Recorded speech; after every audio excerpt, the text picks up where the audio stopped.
Yes, sir. Yeah. So first of all, I guess, what is Zoom? So it's a cloud platform for conferencing through video and audio, but it's so much more than that. It's a collaboration tool that encompasses desktops, mobile devices, and desktop telephones. And it really was one of the first of its kind to sort of encompass all of those into a free platform. So it allows people with different limitations, whether it be limitation of technological knowledge or just technology in general. Maybe they don't have access to high-speed internet or whatever it might be. It allows everyone to sort of come together and utilize collaboration technology. Mainly what it's used for is conference calls like this, whether it be through video, audio, whatever.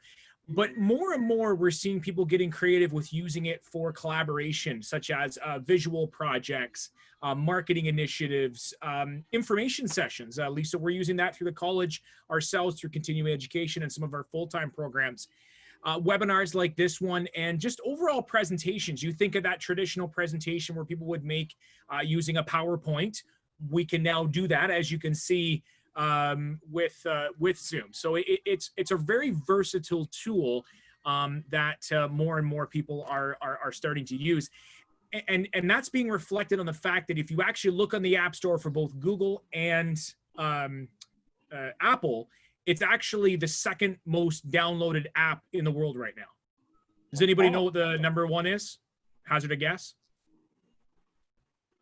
Another sort of sign of the times is TikTok. I don't know if anybody's on there. It's a little over my head, but that's the number one. So I think in their own respective ways, both of these programs being so heavily downloaded, definitely a sign of the times for both.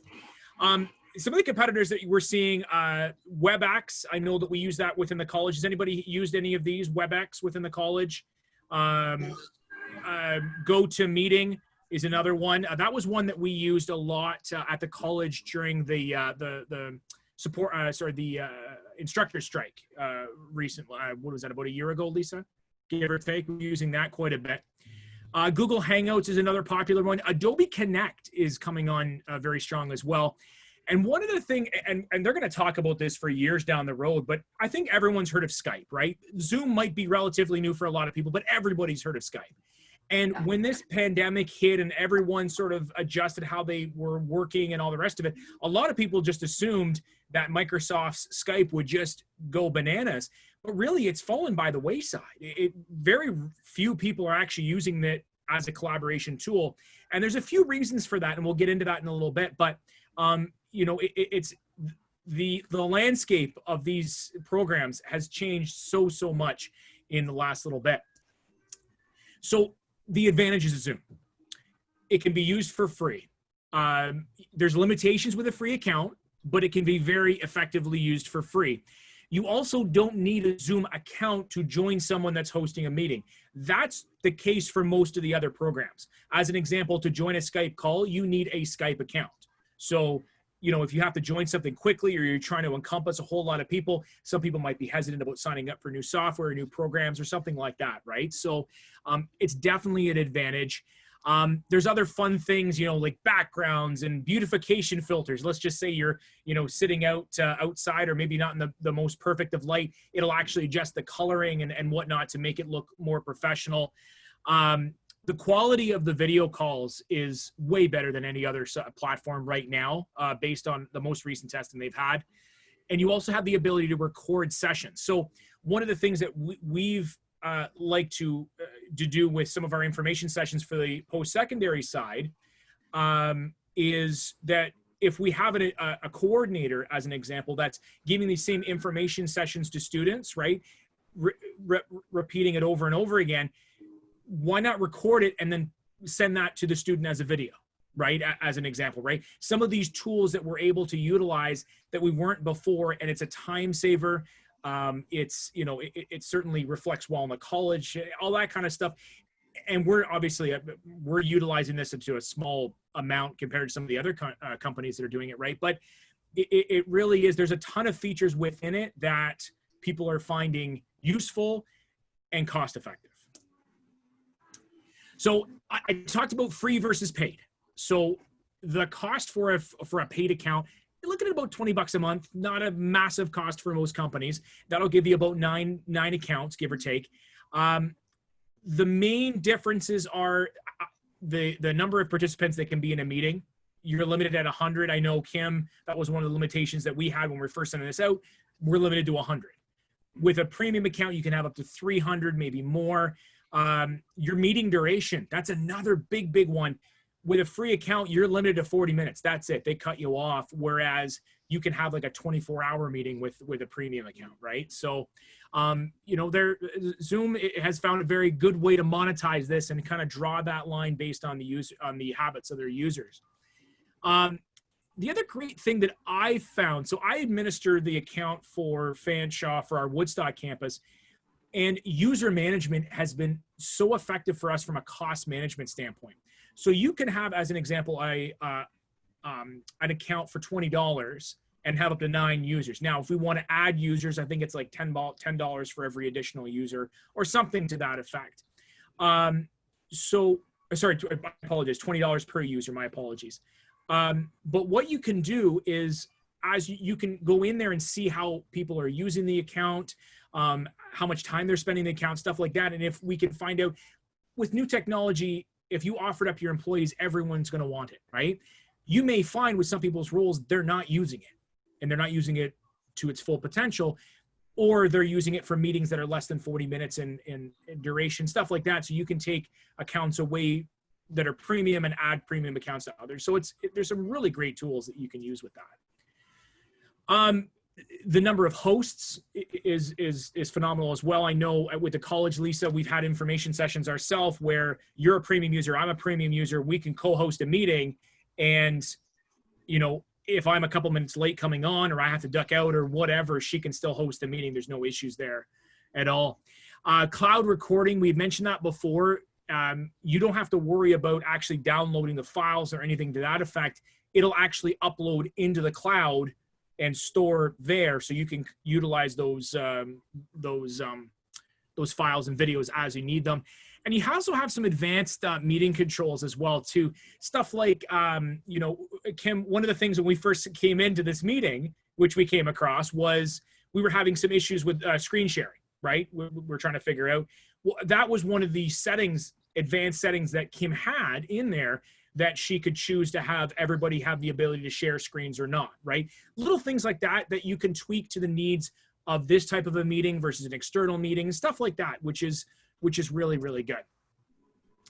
Some of the biggest risks with Zoom versus the others is Zoom bombers. Has anybody heard of anything to that effect? Yeah. Zoom bombers? Yeah. It's something that has kind of scared a few people away from this technology. It got a lot of news coverage, towards the end of March, but there's some very easy ways to mitigate it. So Zoom bombers essentially are, when you're having a meeting, they somehow gain credentials to that meeting, and they can come in and display whatever on the screen, right, on their camera. So especially concerning if you're a public-facing business, to have something inappropriate. There's been issues with pornography and other sort of inappropriate materials displayed on the screen. But there's some very easy ways to lock it down that some people that are new don't know about. Okay, so first of all is the muting the video and audio for meeting attendees. That's something that you can do when you're setting up the meeting. I'll show you how to do that in a minute. But having it so that you choose to mute people or not is very effective. Now, for a meeting like this that Kim set up, might not be as effective because we need people to be able to talk and converse, right? So if it's just solely an outward-facing presentation, that could work very well. Using a waiting room feature, that was something that Kim, you knocked that one out of the park. You're not going to have people that are going to be coming into this that we don't know who they are. Right? You guys all came in. Lisa, you were saying, Linda Bartlett's coming in. Oh, there's Jen Chadwick, right? You recognize these names, these people coming in, you gain them entry. We're not concerned about, somebody from, a name you don't realize displaying something inappropriate. Using a meeting password, very important. It seems very silly, but it is something that will help to lock it down. Making it something simple like a numeric code will be very, very easy to use. And when you have a Zoom account, you have what's called a personal meeting ID. It's the same thing as a user account. Let's just say you have a Yahoo account and your username is Kim Whitehead at yahoo.com, right? That Kim Whitehead will be your user ID. You get a bunch of randomly generated numbers and letters with a Zoom account that is essentially the equivalent. What a lot of people will do to make it easy is you can set your meeting to just share your username and they can just join the meeting based on your username. The problem with that is once they have that username, they can join any meeting that you're setting up. So you essentially are inviting people to drop in unannounced. So it's something that I generally do not like to do. You can, when you're setting up your meeting, just randomly generate a meeting ID. That's what 99% of the people do. So I'm just going to show you around the software a little bit. I guess, does anybody have any questions up until now? Nope.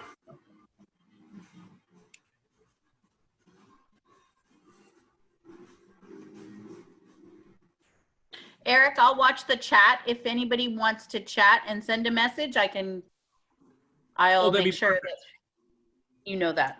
So one of the things about chat, and I'm not going to just divulge who sent this to me. So we're, you know, your anonymity is protected. Don't worry. But somebody just sent me a private message. It just said hello, right? Very nice, very sweet of them. Thank you. But you can send in that group chat. You can send a message to everybody, or you can send a message to each person individually, right? You can say, you know, individually, it won't show up to everybody else. It'll be a private message. You know, Lisa can say, oh, Lisa just sent me a message and said your COVID haircut is looking amazing. Thank you very much, Lisa. I appreciate that, right? Stuff like that you can do, and you don't have to worry about it being shared with the whole group. I'm just trying to share my screen here right now. I'm just having a little bit of an issue. I do apologize.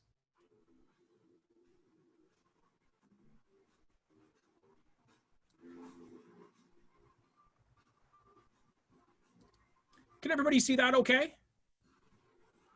Oh, yes. Not yet. Not yet? Oh, yes. Can everybody see the screen? It should say Zoom on it? Yes. Perfect. Thank you. I am having some internet connectivity issues here, so I just want to make sure things aren't cutting out. I apologize. So it's a very simple interface, Zoom is. So one of the things I want to do is very quickly show you how to actually set up a meeting. So if you look in here, I have my account, join a meeting, host a meeting. So what I'd like to do is I'll just go into my account real quick. Here's the dashboard, right? So we have all of our information. Here's my information. Here's my personal meeting ID, right? That's the information that I could share in lieu of a randomized password, which I don't like to do.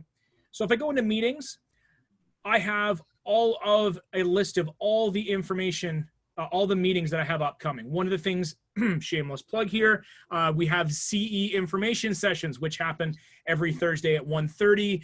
Lisa, my check should be in the mail, I think, for promoting that, right? You said we're going to make that. Okay, perfect. So we have all of them set up here. What I can do is I can set a reoccurring meeting, but change the parameters every time. And we'll talk about that in a second. So let's just say I want to schedule a new meeting. One of the things that I can do is I can save a template afterwards, which is going to be very cool. Remind me to show you how to do that. So we're going to call it Zoom demo meeting, right? Here is where you'd put a description about the meeting. When you're emailing invitations out, this field is very useful because it gives the user information about what it is, especially, I'm going to keep saying new normal. I know it's a buzzword, but during this new normal, people are receiving a ton of these types of requests. So it's important to put a description in there so people don't get meetings mixed up or perhaps decline a meeting they didn't think they had to go to. If you're doing the same meeting over and over again, you can use what's called a template. So when I was, we did a virtual open house for the Fanshawe College post-secondary programs. And what I did was I was doing the same thing over and over again. So I actually created a template. And when I click on that, it will actually populate all the information based on what I've done before. You indicate the time of the meeting. It's very important to make sure that you're inputting the right time zone. A lot of people will do that. I believe it defaults to the wrong time zone for us here in Eastern Standard Time. I believe it defaults to Pacific when you're first setting up the account. So that's something important to remember when you're setting up your account. You can make it a reoccurring meeting. Registration is required. Now, if this is an informal meeting, we have these all the time, Lisa, I know within CE and within post-secondary, we wouldn't require registration in advance, right? We have the meeting password. That's pretty good. Registration required is important when you're having an outward-facing meeting for two reasons. One is you want to know who's going to be coming to the meeting in advance, so when people check into your waiting room, you may not recognize the name right away. Sure, we all know Jen Chatwick, we all know Mary Graham, but perhaps there's a name on there that we wouldn't recognize, right? So we want to make sure that that we're not denying somebody entry that actually is legitimate, right? Your meeting password, video. So you have the option here to turn off or on video and audio for your participants. If this is a purely out-facing meeting that you don't want people to input on, you disable it. Plain and simple. You can go in after and click on their name and change that while they're on the line. Meeting options, enabling someone to join before the host. This is something that I like to do as a default. Let's just say I'm running a little late. It's the new normal. I don't know if anybody has kids at home, but you know, you have to run to make somebody a quick snack, or you know, a big drama, you know, breaks out over who stole whose toy or whatever.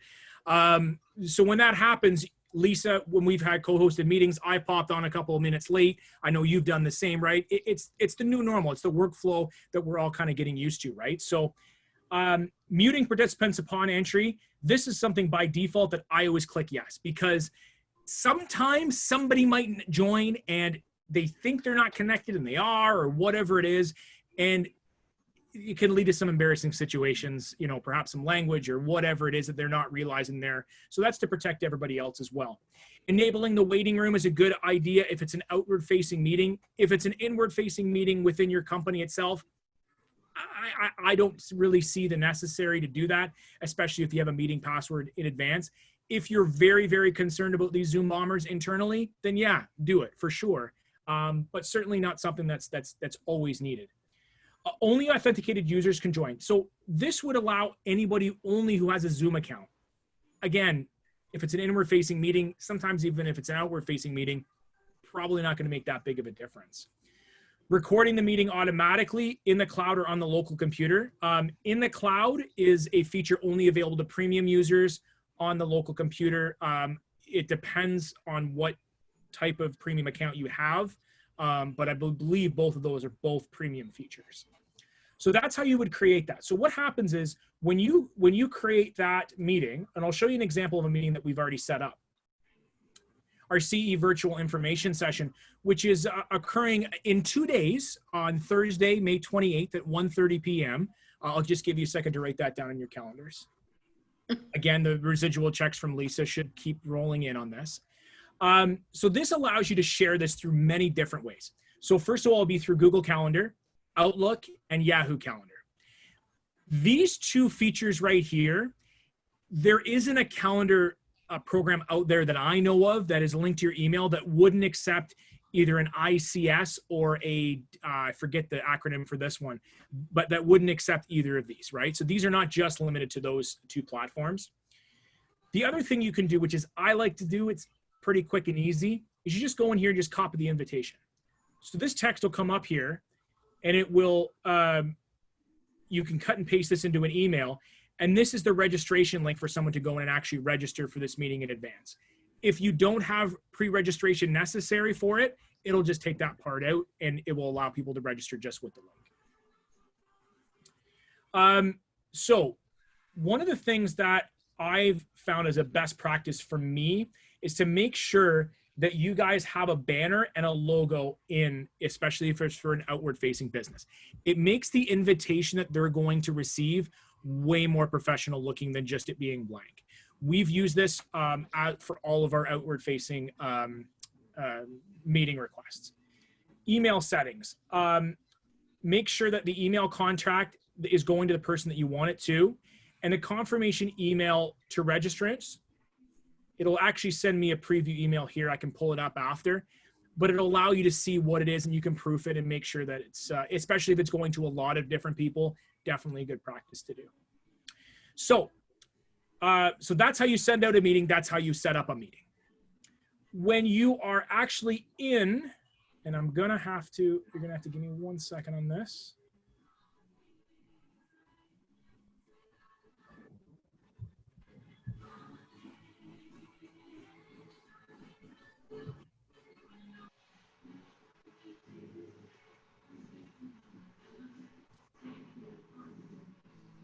Oh, I'm so sorry here, guys. Here we go.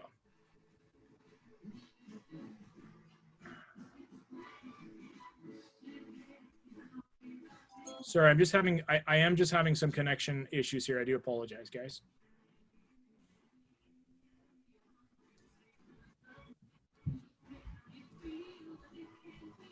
Can you guys see that okay? Yeah. Perfect. So here are some of the settings that you can do when you're joining a meeting. So let's just say you've been invited to this meeting that this, you know, whether it be for work or whatever, and you want to adjust some of these settings. So here are some of the reasons why this app is the coolest. And it is also something that more and more people are embracing. So it gives you a ton of options in terms of all your video settings, right? So you can hide your video to non-video participants. So as an example, if someone isn't sharing their video, you don't have to necessarily share yours with them.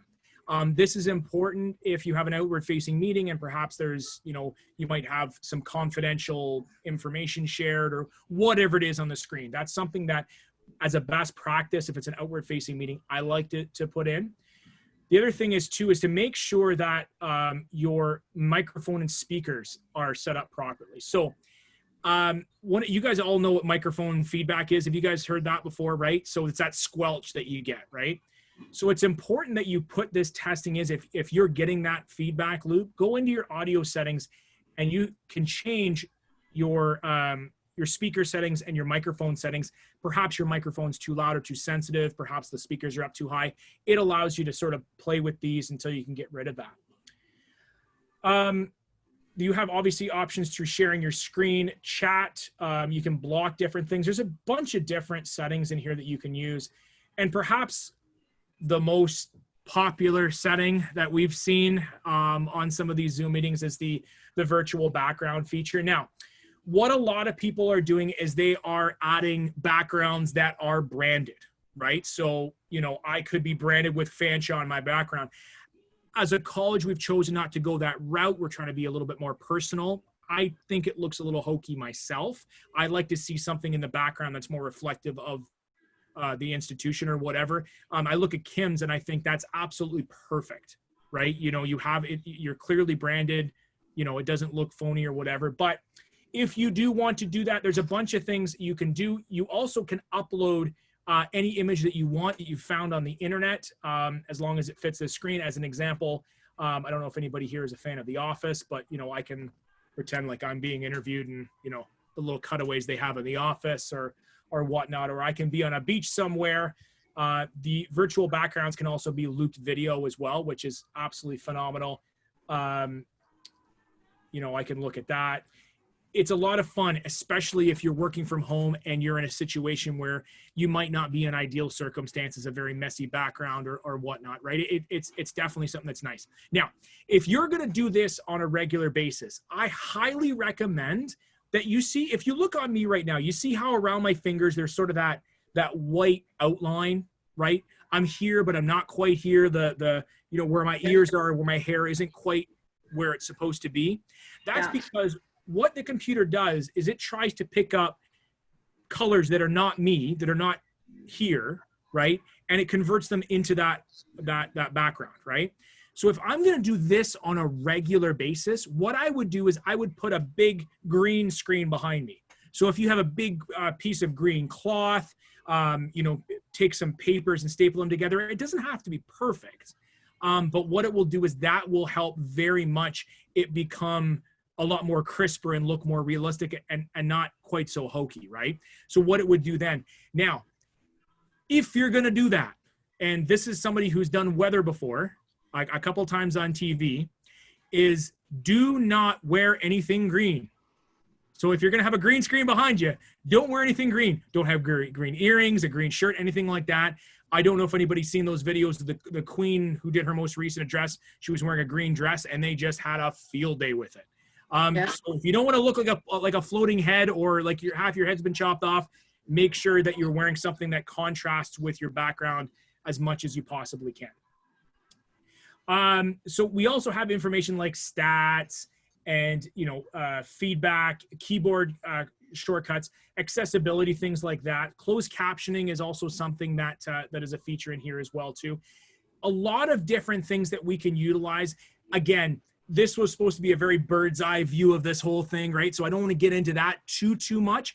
But if anybody has any questions about how to do any of that, please feel free to reach out to me directly. I'll put my contact information up on the screen, right?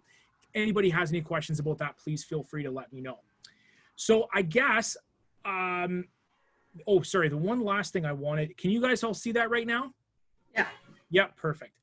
The other thing that I want to show you was this dashboard feature. So if you're in a company and you're managing a bunch of different users, this will allow you to actually take a look and see how everybody is using it, the typical meeting length, stuff like that. So let's just say like with our account, you get 9 users, right? So let's just say a 10th person wants to join. Rather than paying for a whole new account, you can look in there and say, you know what?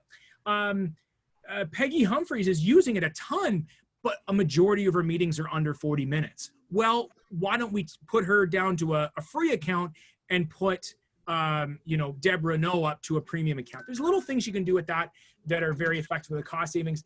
And one of the reasons why this software has become so incredibly popular in the industry. So I'll just give you one second here. I just want to put my contact information up on the screen while give you guys the opportunity to ask any questions that you guys might have about.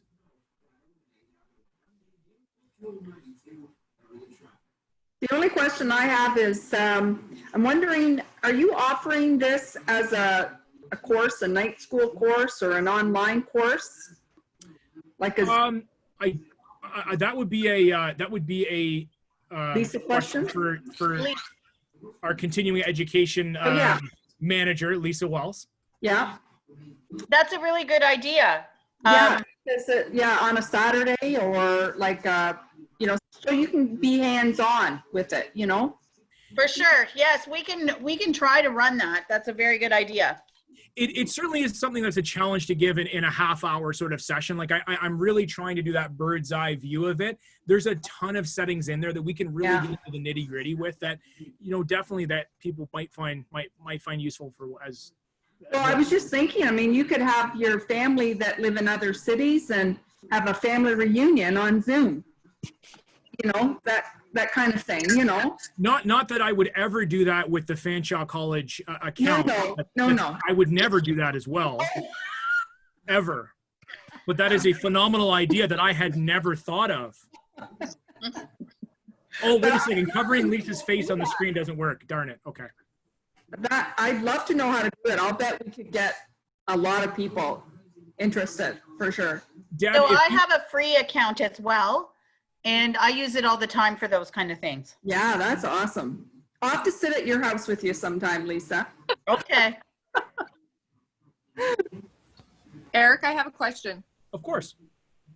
So if you're inviting people by email, yes, and it's a regular thing that you're going to do on a weekly basis at regular time, like a course, do you have to re-enter in everybody's email every single meeting? No, you don't. What you can do is, so if it's the same time every time, you can just set a reoccurring meeting and it will go to everybody's. Yeah. What it will do is the join link will actually be the same link for each of the meetings. So they won't actually need a different link for all the different meetings. Gotcha. Does that make sense? So yes, we did that with our information sessions. Now, a cool feature that I found with that is, let's just say you want to move one of the reoccurring appointments from 1:30 to 2 o'clock, right? You can go in and just move just one of those, and the link will stay the same and all the information will stay the same. So it's quite a cool feature. Okay, so you enter the emails in one time. Correct. Yeah, and it will actually save the contacts that in the system as well. So if you do have to re-enter them down the road, it's just clicking it from a list. Okay, perfect. Yeah. Guys, I really hate to end this, but we shouldn't have set up business after 5 right after. We should have given ourselves more time because I can't start the business after 5. I have to end this meeting because it's on my account. Yeah. Okay. So, We'll do this again. if you have any questions, email Eric. That would be great. Thank you very, very much for doing this. Yes, thank you, Eric. Absolutely, and please feel Very free. And we can helpful. set up a private one-on-one Zoom session. And if you have any specific questions, I can take you through it specifically piece Oh, by nice. piece. So please feel That'd be free great. to reach out to me anytime. Okay, thanks, Thank you guys. so much. Thank you so much. Appreciate it. Thank 7 you. o'clock tomorrow morning, Eric. That means I'll already be up for half hour after Henry already woke me up. There you go. Thank Have a you. good one, guys. Thanks, everyone. Bye.